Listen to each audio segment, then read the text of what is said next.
Would you like to invite everyone your good morning? so stream is live. We got to Good stop talking behind the morning, all scenes. you profitable stylists and all you future profitable stylists out there. What are we talking about today? The ultimate guide to invisible hair extension bonds. It is going to be a jam-packed, informative discussion topic today. So strap in, grab yourself something to drink, get ready. Here we go. Go. Invisible bonds is the most talked about, sought after, requested thing ever. When it comes to keratin bonds and or K-tip bonds, the best jobs are the ones that you never hear about because you never see them. Isn't that the the truth? ones that you hear about and see all the times are the bad ones because people are popping off pictures and going, what the hell happened? Part of the problem of why hair extension bonds, especially in bonds and K-tips, go bad is because the bond material itself that's attached to the hair too large. And it's the larger the material, the longer the material is stretched out, the way it's placed, that's what makes it show. So the whole guide to what we're talking about today is how to manipulate your bond, how to place them properly, and how to style them properly so that this way they stay hidden and invisible. Simple. Isn't it so simple? Hey, I love that in almost every class I take. I know that the easier, more experienced, the easier I make it look is because I'm so experienced. I've done it lots of times because of me showing other people and they're like, oh, that is easy. Then they go to do it and they can't. Right. I know for me, when I watch other people do things and I'm like, that looks so easy. I know it's not because I've experienced it myself. So I love that you said placement because I think you did cover all the details. It reminds me of when I've taught a hair replacement class in the past and the stupid comments I get sometimes on YouTube. They're like, well, why do you make it look so complicated? All it is some glue and you stick it to the head. You have never done a hair replacement, sir. I know right away they haven't done it because you've done it. And you're like, that is kind of all it is, right? Some glue. No. There is so much more that goes into it. Because Eddie has tried it after watching some of our videos and wasn't super successful right at first. And I had questions. I had a lot of questions. Right. And so same thing here with the K-tips, keratin extensions. I mean, we could simply say everything you just said. And if you just do all that, you'll be fine. Yeah, if the bond's small, put in the right place, manipulate it correctly, it'll be invisible. I'll make you a minute tic-tac. You can follow me. Or tick-tac. Yeah, you gotta stop making fun of these social medias. That's our life now. So you have to call it the right. Such a force. It's become such a normal thing to say the word wrong because I mispronounced the thing so much. I can't even say it right now when I want to say it right. So a K-tip, the very first thing. If let's try to go in order because you're gonna source hair or get extensions first. And if you get some low end, cheap, stupid, like I'm underlining a note right now that we have a customer that called and has a complaint and I already know what the problem is. And it's part of our story right now. Get the right hair. Some people are getting hair from the wrong company, and you just can't do a good job with a terrible product. So, I mean, this is not just to promote our product. Great Lengths has a great K-tip, keratin bond. She Hair has a great K-tip, keratin bond, whatever you want to call it. And then it's left to you to make it better, right? You can get, all right, so now we got a good product. Now it's all up to you and the client to screw it up if you want to, right? Well, and I got a list. To go through over here. Oh, yeah? And I love that you're bringing up the client and the stylist together because the very first thing every single time, 10 out of 10, it never fails, consultation for placement, head mapping. Where is all of this going to go? Right. You got to talk about this. Yeah. Well, we talked about a bunch of things kind of quickly, and we're going to go in order and kind of break them down. But color matching would help something be invisible. If it's the same color, it's kind of like camouflage. It'll just disappear in the hair. I understand some people are purposely doing highlights, lowlights, red lights, different colors on purpose, tinsel. We just saw some tinsel walk through here. That must be coming back a little bit. But invisible is going to just blend with its surroundings, right? So red is not going to be invisible on black hair. Let's just kind of say that up front, right? No matter what you do. But there's a difference between having that contrast, whether it's blonde, red, blue, whatever fantasy color, or even if you have a brunette with caramel highlights, extension highlights in there for contrast, whatever the colors are, that might have contrast. And that in itself looks fun and beautiful. Oh, yeah. But then when the bond is sitting there glowing through the hair, placement. And that's the placement. So it kind of ruins the fantasy. Like, the contrast is there, and then that doesn't match precisely, but you still don't know if it was tactfully, tastefully, purposefully done because it was with coloring or it's hair extensions. Right. And that's what I was going to say. You should have it blend well enough that you're not sure if it's a hair addition or if it's bleached and colored on your own head. That's right. So say good morning to BV, by the way. Hi. She says, "Hi, guys." I didn't check off where I could see comments. Let me do that. I just saw it just now. BV. All right. So, okay. BV. Hi. What's the, I needed my glasses to read those little words. What's your list of questions? I feel like we might be getting ahead. No. So this is why head mapping matters, right? What are the part lines going to be? How around the temples? How close to the hairline? Everybody's always talking about, I need to get close. I need to get close. I need to get close.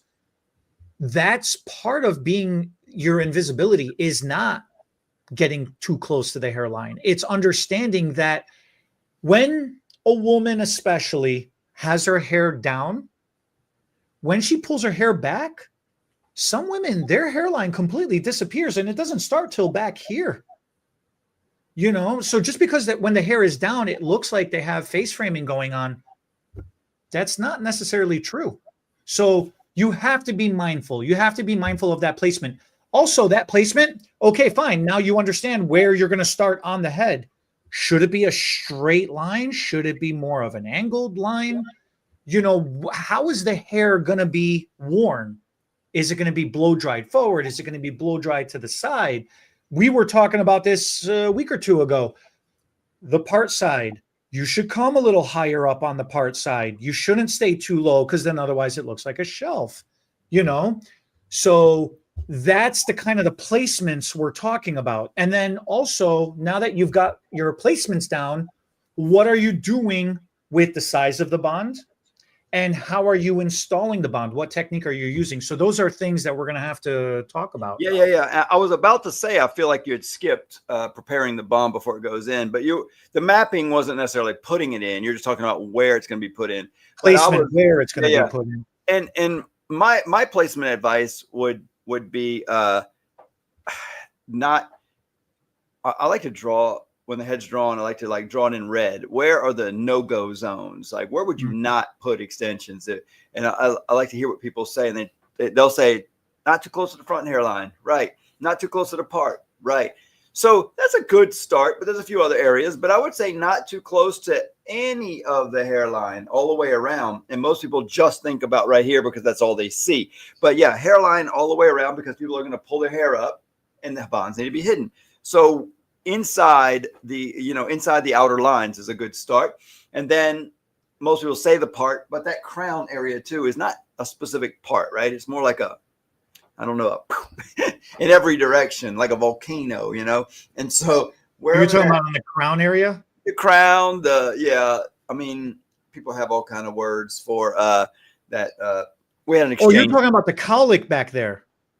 Is it a cowlick? The origination of the hair? I guess it's a cowlick. It's where, because most of the hair on the head on the top grows forward, sides grows forward and down, back grows down. But somewhere in this area up here, the crown, it's like a swirl. It's going in every direction, right? It's where everything originates.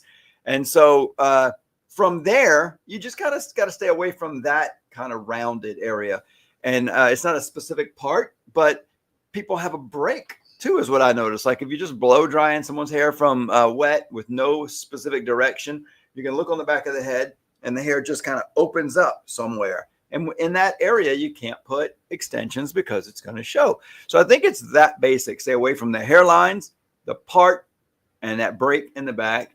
Other than that, you can put it almost anywhere. But then you've got, like you said, the size of the bond, the manipulation of the bond, how you put it in, the technique.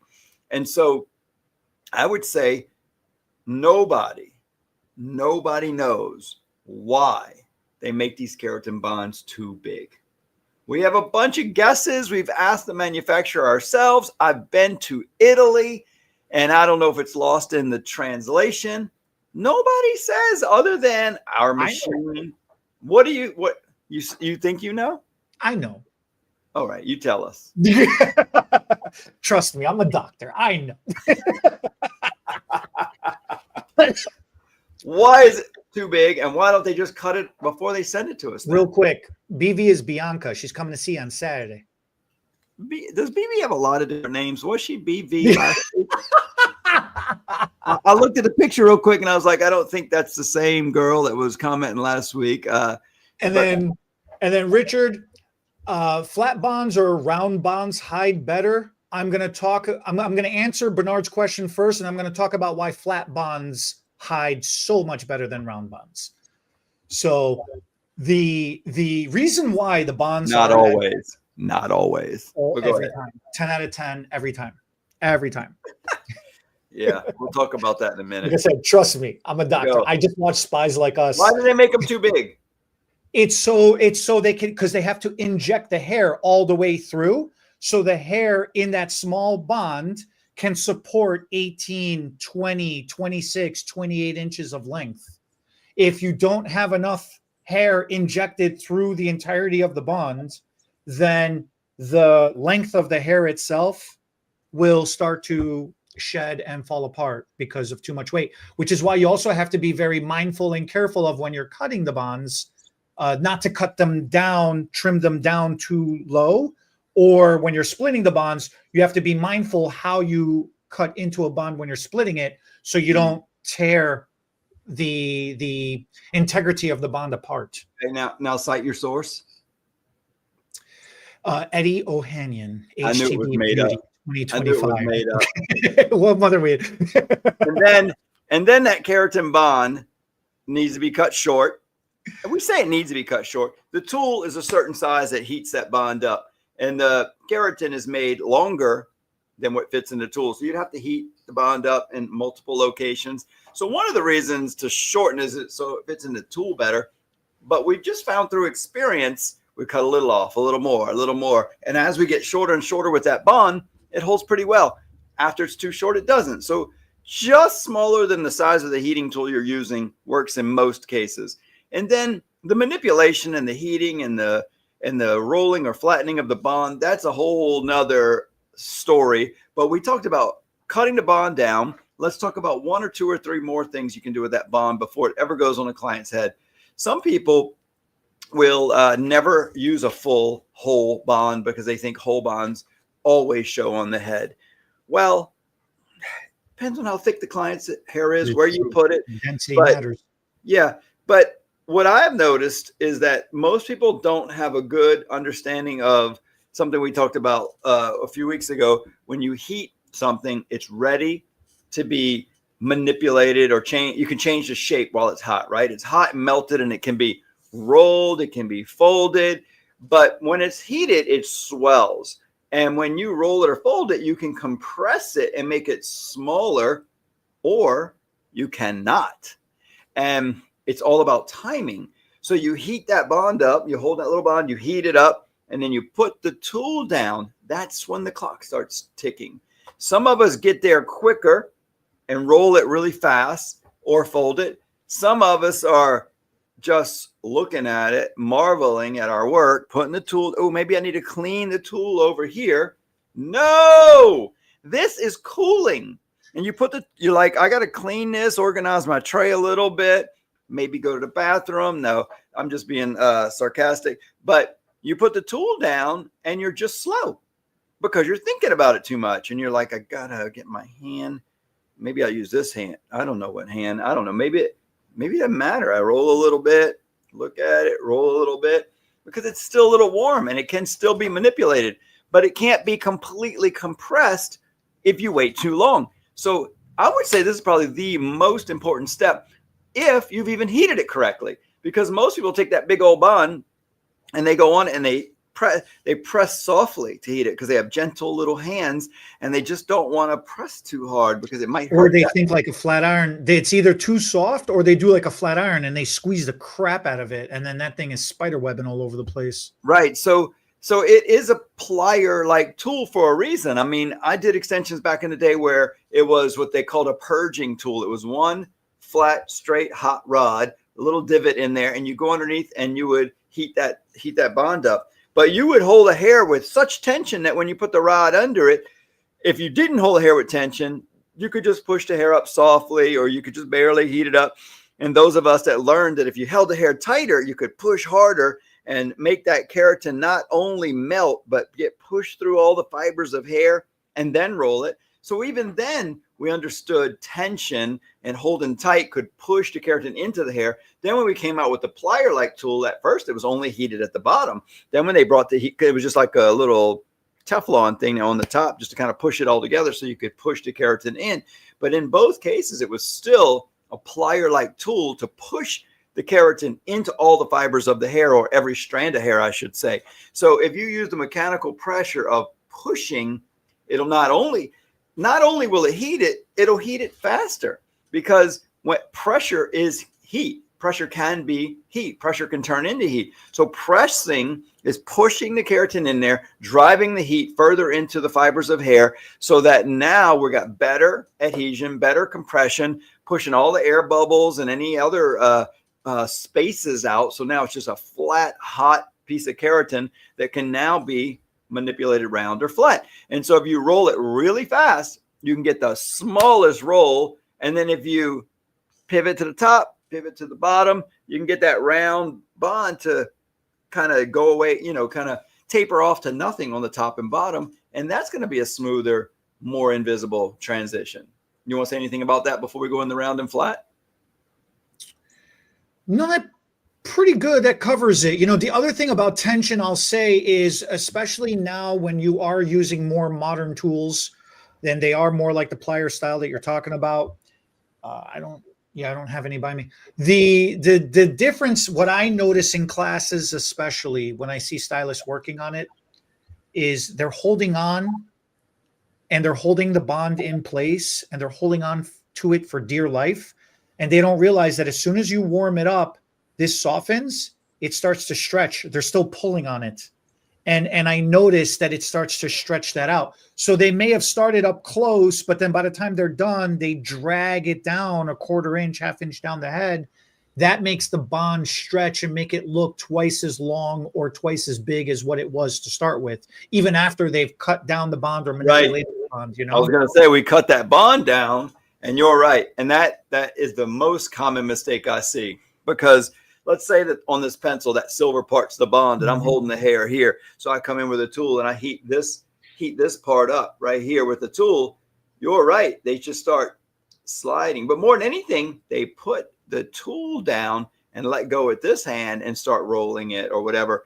And I don't think people are even thinking about, like, when you're holding a keratin bond. I don't have any around me either. What is holding, like, let's say that the yellow is all the hair and the silver is the keratin. You don't have to grab any. I do have a strand of hair. I don't have a tool with me, but I do have a strand of hair. What's holding all of that hair together right now? Just the keratin bond, right? Just the keratin. So as I heat and melt that, every fiber of hair here could come out. So if I'm holding it here, if I'm going to heat and melt that, the only thing that's going to hold all those hairs in that section are my fingers here. So if my fingers here move, it's going to get stressed and messed up. So your fingers holding that hair underneath there is the only thing holding all the hair together. When you heat this bond, put the tool down, roll this bond. When you roll it and it starts drying and it starts getting hard and it's grabbing really good, then you can let go here. But you're right. If you slide, because that's what happens, people, we love to pet hair. As hairdressers, we're always wanting to slide and pet the hair, and that pulls the hair out of the bond if it's soft. Go ahead. No, you're absolutely right. I mean, if you notice, I'm always supporting the bond. Even if I stroke the hair, I'm still supporting the bond. And if you notice, I'm holding underneath the bond. I'm not making direct contact to the bond Right. because you also have stuff on your fingers and you're going to be transferring that onto the bond itself. That's Especially you. also going to inflate or add. You don't realize how much microscopic things you have on your hands, and it just adds to the bulkiness of it. You know, it's such little, all these little nuances matter. They really, really matter. Purell the crap out yourself, you I, know. I noticed them just now. But Yeah. yeah, So so yeah, I agree with you. That's when it comes to the application part of it, that's some of the things that you really have to be mindful of. so Now, you so think far as a hmm, flat bond? You think a flat bond disappears better than a round bond? always, always, yes, absolutely. Not when it's a half or a third of a bond. Especially when it's a half or a third of a bond. You can't Well, even. a third of the bond gets kind of tricky. There might be an instance for the rolled on a third of a bond, but a full bond or a half bond, flat bonds. You Yep. you you if this is my section of hair, if I put the bond underneath it, it's completely hidden. If I don't wrap the bond over to the opposite side, just keep it underneath the section of hair that I'm applying it to, completely hidden. If I'm rolling it, it's gonna, I have to be very precise, very clean, and very steady with my tension, not to drag, not to move. And my sections better be pretty clean, precise, pristine. Because if I have a wide, the problem with rolled bonds, stylists take too large of a sections majority of the time. And this is going to be an over exaggeration, but they create a pinch point.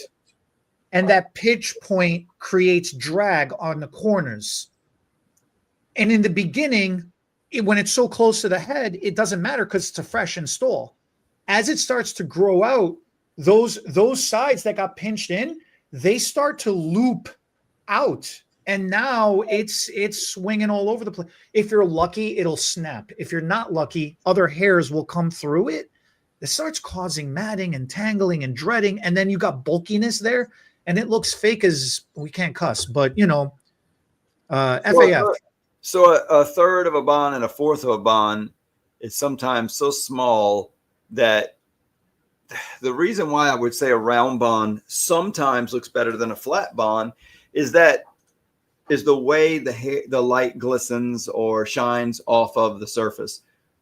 Hair itself is round, and so if you get small enough into those really small bonds, first of all, you don't heat them up twice. Normally, we're heating twice and manipulating, rolling, or folding. But a very, very small bond, enough heat's getting driven through, and if a little bit of keratin comes off and is left on the tool, you're already taking some keratin away from the holding property of the extension. So you don't want to heat it twice. It doesn't need to be when it's super small like that anyway. And if you're rolling the tiniest little bond with a very few hairs, you're not going to have much of the problem of this because it's all so small anyway that it's all going to be in line. And if you're really close to the front hairline, round is not going to shine the light like a flat potential mirror force. You know, it's going to be the roundness is going to have such a small little surface of light reflection that it'll generally blend a little better. Now, listen, one time I thought flat was always better too, but when I got to those really small micro bonds and I was trying to go flat, it's more like you heat it and you just smash it flat. That's all. There's no folding it flat like we teach in the class. So it almost doesn't matter, but I think the round tends to disappear a little bit more when you're doing small ones. And it's an opinion. You can go either way. You're saying the right words. If you're taking a small section and you don't have a lot of hairs to match that third of a bond or that fourth of a bond that you have taken, then okay, fine. I can concede that that would work if you're going closer to the hairline. Unfortunately, what I observe is people tend to take a larger section than what they should. if this bond is this big, why are you taking sections that are twice the size? It don't make no sense. They're like, well, match. the hair is It should fine. match. Yeah, if your bond is this wide, then your section should be that wide. If I cut this bond down in half, then my section should only be that wide because I've cut it in half, right? So this nervousness of the hair is thin and fine, therefore I need to take more hair to fill it up. You're overextending the stress onto the surrounding hairs. It would be better. It would be better if you got your extra hair from going deep rather than wide, and then it forces you to put the hair vertical. Deeper vertically. Yes. Yeah. And then you've got to put the hair a little further from the section, which that is another big struggle. Stylists feel like, oh no, I got to put it closer to the head because it looks like it's growing out. It's going to grow out anyway. Mm-hmm. So put it close to the head at natural fall, and then you won't be able to put it too close to the head. So that's not as much part of the topic today, but putting it at natural fall is super important. Listen, we to this day don't get every single one right. I actually got a girl texting me this morning, showing me pictures of her hair, say, in the mirror, showing the back of her head. And she's like, these two blonde ones. And it's just a recent video we did. And I wasn't doing her hair, but I was guiding. And I probably parted off that section. But some of the hairs were put in without me. And there's just like two right in the middle, two blonde pieces. She goes, these just show too much. I said, fast and easy. We can just, now these, doesn't matter if it's keratin or not. These happen to be the O-tips though. I said, just come on in. We can take those two out. No problem. And then yesterday we had a girl come back that we did extensions on the day before. She said, I think I wanted a little shorter. And I don't know. It was a graduated in the back A-line bob, 10-inch hair we put in. Bad haircut, just real thin on the sides. And we were mostly filling up the sides. I decided to go ahead with a weft all the way around as well as fill in the sides. She didn't like the hair in the back. I said, easy. So we in the back just cut right here and here. Remove the middle section of the weft. She said, you still don't think it's too much on the sides? I said, no, it's giving me a lot to cut into. So at that same time, we had some individual strands on the side, but she lifted up her bangs and had a few right on the hairline. Because her hair went that way and completely, it was like way over and they were in here. They were completely covered. But when she put her hand through her hair, she saw them or felt them. So again, we removed three. We removed three and she loved it. And then we did more of a haircut and the other girl will get two removed. So the thing I love about extensions is you can always adjust it, use the customer's experience. Maybe they're doing some hand movement or style that you guys didn't anticipate during the consultation. So you just adjust, take a couple out, put a couple in, or just take some out, or just put some in. If they're like, I'm still having trouble. Oh, we need a little more. We need a highlight, a low light, a little thickening. You can always add or take away a little bit to fix what you've done if it was done right. You just remind me one more thing too. Go ahead. We were talking about the heat, the applicator heat itself. Yeah. You want it as hot as your tool possibly goes, right? Yeah. Nuclear hot, Oh my gosh. It matters so much. Okay. A keratin, I mean, I don't know how well you can tell this or not, but like if I turn this side, I don't know if you turn this sideways, if this thing can focus, how thin is that bond, right?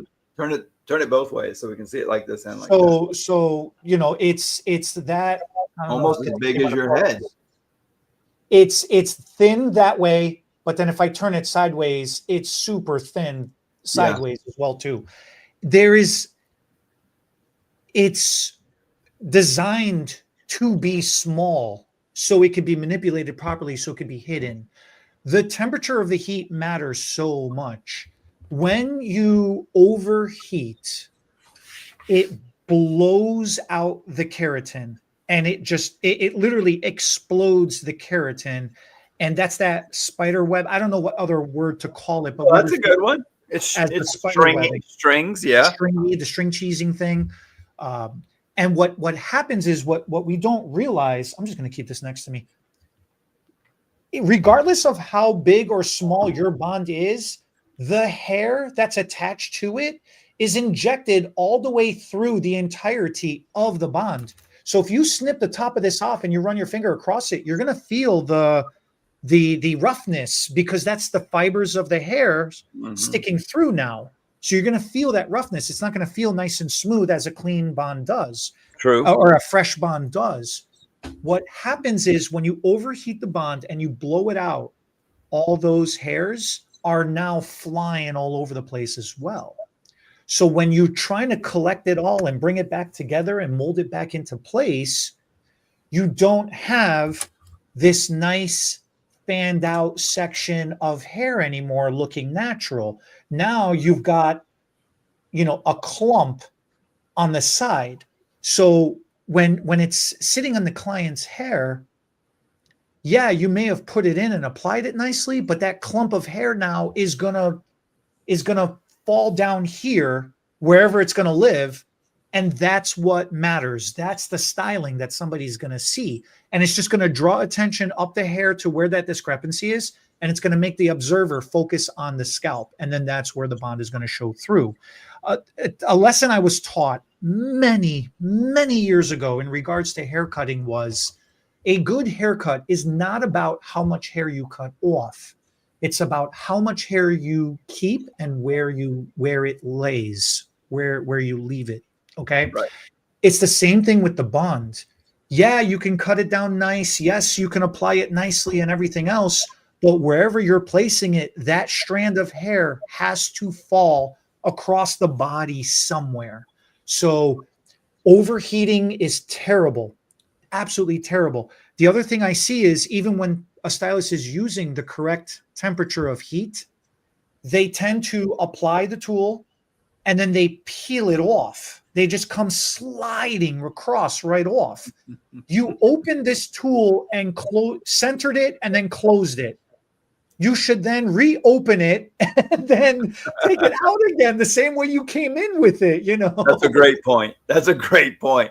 Yeah, I know it's funny because there's one more step.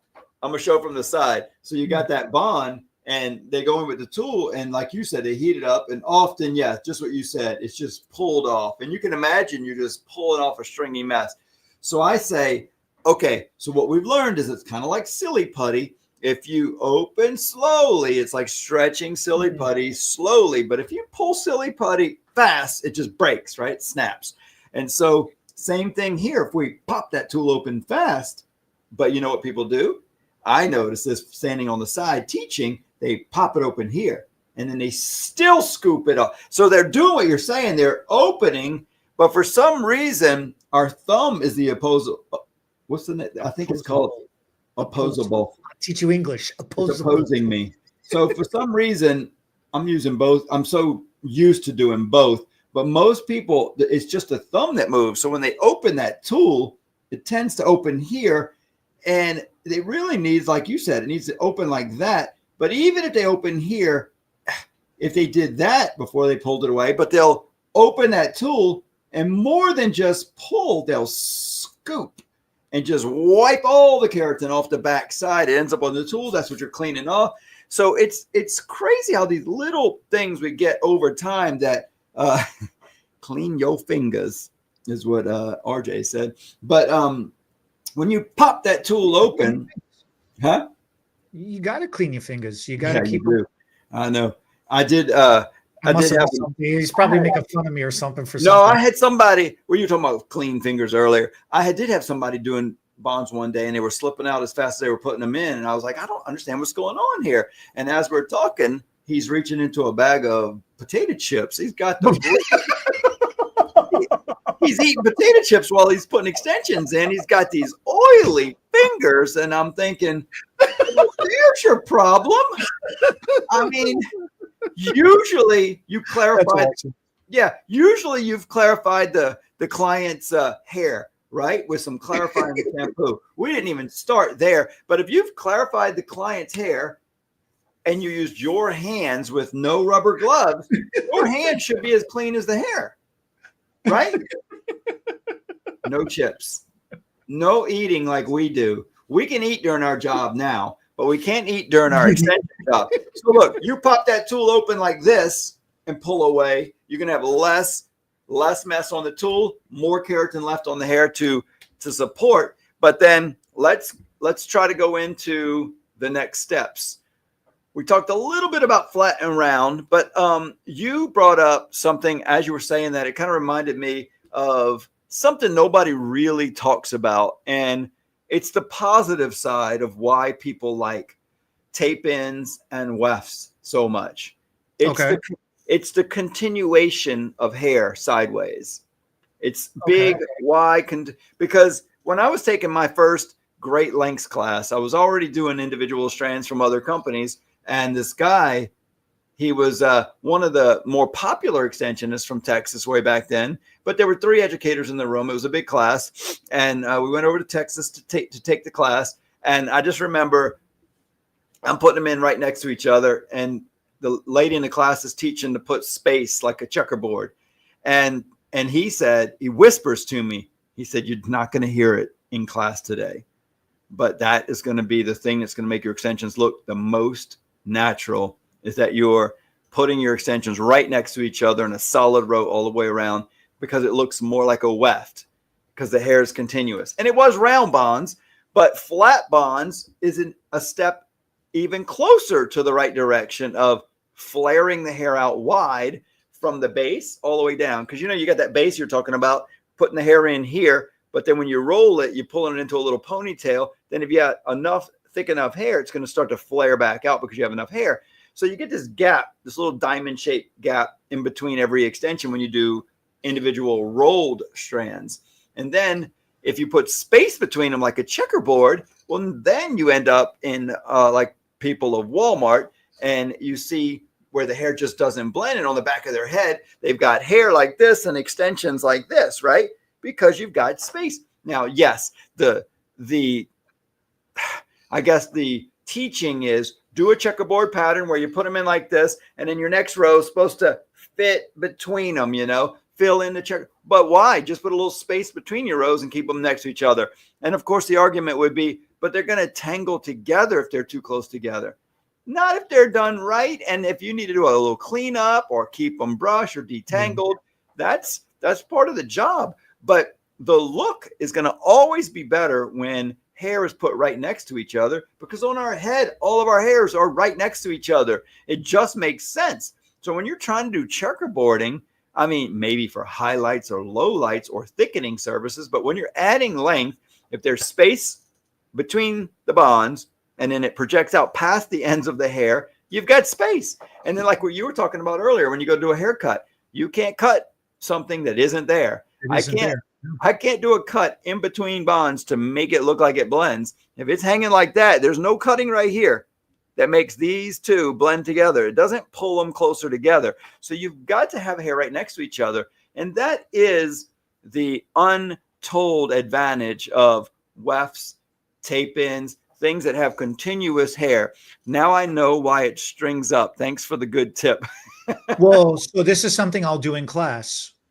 I'll make a stylist put 5 strands right in a row. 1, 2, 3, 4, 5, as close that they can comfortably pack them together, all in a straight line, straight row. We're working on a mannequin head, so it doesn't really matter, And I make them specifically do it on the side of the head right there because it shows the best. What happens is the mannequin hair in classes that we use purposefully is about mid-length, okay? Mid-neck, mid-neck. Right. The hair extensions that we use in class purposefully are about collarbone, little past collarbone, okay? So now what happens is you see that there is a line of demarcation because you've only put in 5 strands. Right. And then you have this little weight line going on over here. After they put in the 5 strands, I tell them to remove 2. So keep the corner, pull up the second piece. Pick out these 2? Yeah. And then, yeah, you got the middle one, you take out that 4th one, and then you leave that 5th one, that corner one. Now, all of a sudden, they see you just have like this little 3-string thing going on down here. Instantly, your weight line disappears. It's crushed. You just got this stringy, freaky looking, weird, people at Walmart thing going on, which we should do a review of that. We haven't done that in a long, long, long time. But anyways, so keeping them in the row, it's awesome. But then they're like, well, should I always do it straight like that? Like, I don't care. You got to figure that out with your client. Should they be on an angle? Should they be in a row? Do you remember for the hair shows on a couple of models in particular, we had to do a staircase thing. Like we had to put one here, the next one was diagonally down, the next one was diagonally down, and we were taking a straight across, then we were taking a straight vertical section across, and where the one bond ended, the second bond started. So the bottom tip of the one bond was touching the top tip of the second bond that was installed. Whatever it takes is what needs to get done, is how that really, really works. So the best way to do that, I don't think enough people use heat shields. I think I see a lot of stylists trying to freehand keratin bonds. And I don't care if you're doing it flat or rolled. We were at my house a few weeks ago doing a party, and we had all the kids over, and I brought some stuff home to put on the little girls in the family. They wanted some pink strands. They wanted some tinsel in their hair. And I had the two stylists in the family, my son and daughter-in-law, and my son, Brennan. I mean, right away, I said, here, I got this. I'm testing out this cheap tool from China just to kind of see if it can get hot enough. Can you just use this? And he's like, Dad, I mean, he's a little spoiled. He said, I need a heat shield. I said, I didn't bring any home. He said, I can't do it without a shield. I said, of course you can. It's not.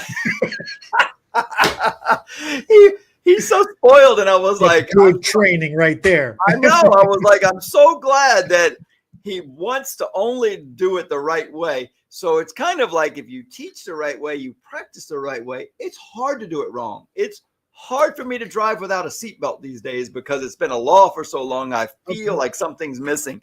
And so for him, he was fighting it. He's like, without a shield, with this wrong tool. You didn't MacGyver him a heat shield?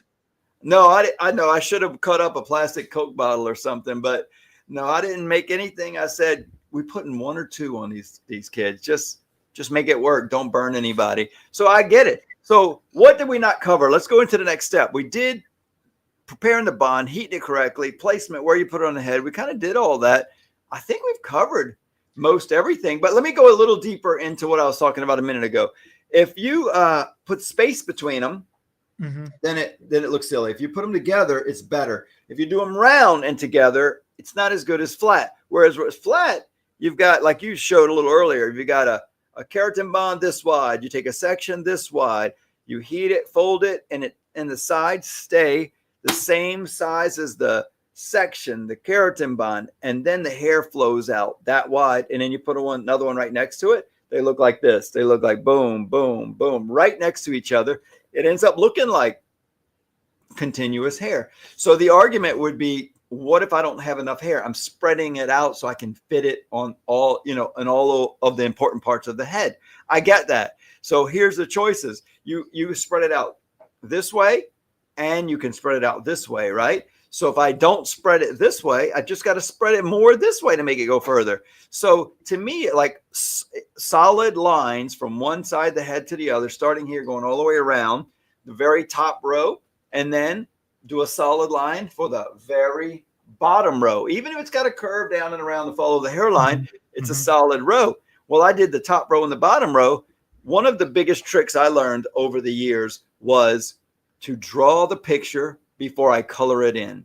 So do all of the perimeter before I do any shading in the middle. And so that's a good verbal picture, a word picture. I'm describing it in a way that you can mentally say, you know what? Drawing the picture and then coloring it in, both has to be done, but which one's most important? Most people just start at the bottom and go up. I start at the top and go down. Well, I had my daughter-in-law in here, trace it, then color it in. I had my daughter-in-law in here recently doing the model, and she goes, oh, that's interesting. I always started in the middle. I said, well, I've never heard of that one, but that's interesting. She would start right in the middle of the head, go all the way around.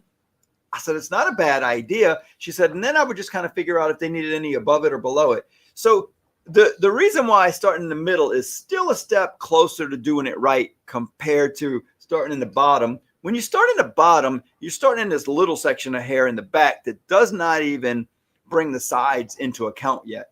And you can stack a whole bunch of hair up the back and you can just go through half or 3/4 of the hair that you got for that client. If you're not super experienced with putting hair in, you just buy the amount of hair Bernard says you should have, and you start in the very bottom and you start just really packing it in at the bottom. You could run out before you get as high as the ears and end up with no hair to come around the sides. We get those phone calls. I need emergency overnight, you know? Yeah. So to me, if you get above the ears, whether you do it like Mallory and start right in the middle or do it at the top, either way starts some hair on the side. So you're starting with hair on the side and all the way around to the back.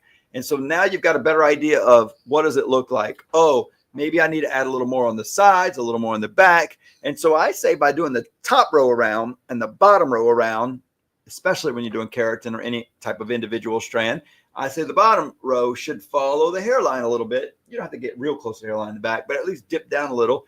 You can let all the hair down and see what it looks like now. Most of the time, now you need to put a little in between the top and bottom row on the sides. Wait, the side that it parts to might need a little more and a little less, but something in between the two on the sides, get your sides looking right. Then use the rest of the hair up on the back of the head. You're going to have a bigger space between the top and bottom row because there's more head back there. But that's when you decide, listen, I'm just going to tell you my basic pattern. And I called it a 1, 2, 3. It was so simple. Most people's hair is parted over here. I mean, not here, but on one side or the other. But let's just say it's, you know what? Let's use my hair, for example. It's parted here, right? It's parted on this side. So I've got a top row. They're asymmetrical, and that freaks people out.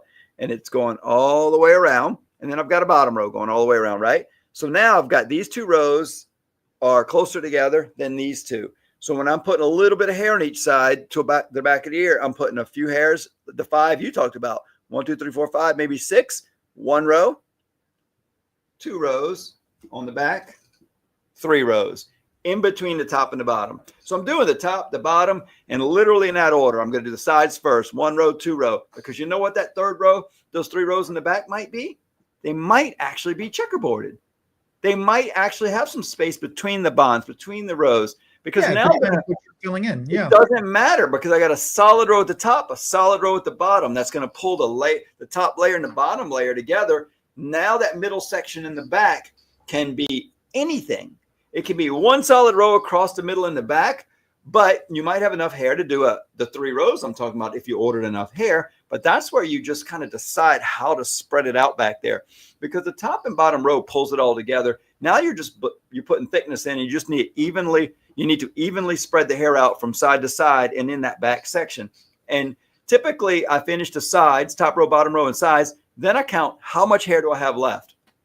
And I look in the back, because the top row in the back, not the very top row, the top row of the fill-in is going to be wider because the head gets skinnier as it goes down. So it might be like, I can remember, it used to be like 15, 10, 7 or something like that, or 15, 9, 7, depending on the size of the head. And so you got to kind of count. What do I have left? 30 strands. Oh, that's 3 rows of 10. But the bottom row is going to be a few less, and the top row is going to be a little bit more.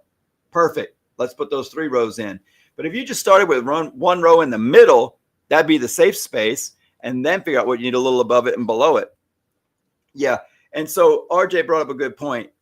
It's the reason I do what I do. He said, make the sides look good. That's what the clients look at. That's why I start with the sides. In the top and bottom row, you got sides. And then when you finish the sides, that's what they see in the mirror. That's what keeps them happy throughout the service and for weeks after. So filling in the back, they don't see it. Top row and bottom row takes care of it for the most part. Put your extra hair there, but get those sides right before you're done for the day. The other reason why it matters so much to get the sides right. I wish I had a mic to drop. The sides grow out. Okay. You can't even drop that thing. It's on a harness. I can't drop my mic. The sides grow out. And so you really have to pay attention to, are you extending length or are you creating thickness, fullness, and volume? Because if the natural hair that you're applying it to, if it's short, you have to be mindful. Don't just think about where you're going to apply it today. You also have to be mindful of when this starts growing out, keratin bonds will last 2 to 3 months, 4 to 6 months. It depends on the style and the the consultation that you did with your client and what the purpose of the wear is for. So if you think you're too close now, then in a couple of months, as it starts growing out, it's going to start poking out of the rest of the hair if it's grown out 2 inches. So make sure that you have enough hair in the beginning. Make sure you have enough hair, natural hair that's long enough to support, and density to support all those bonds that you've just put in growing out. So that as they're hanging off the head in free fall, in natural fall, they don't just go poking out of the hairstyle. So yeah, I think we covered it all. That covers a lot of it, you know, and that really, those little nuances is what makes or break a service. It really is. A lot of people worry haircut, blending, styling. Yes, important. They all matter. Maintenance and getting good quality. Yes, of course, that matters. But everything we just covered, that really is the ultimate guide to having your bonds look invisible. So that's all you have to do. It's easy. So super easy. Yeah. Just put them in the right place and manipulate them correctly with the right amount of hair at the right fall. At the right fall, right? That's it.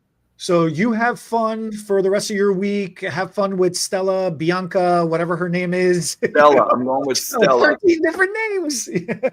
Call me Stella. Let's make a plan for this weekend. I don't know what day you're flying in or flying out, but I'm going to see her all day Saturday, I believe. You can see her all day Saturday, you know. Thank you for the other questions, everybody else that asked. Thank you all for watching. Let us know what you guys do, what your tips are for invisible bonds.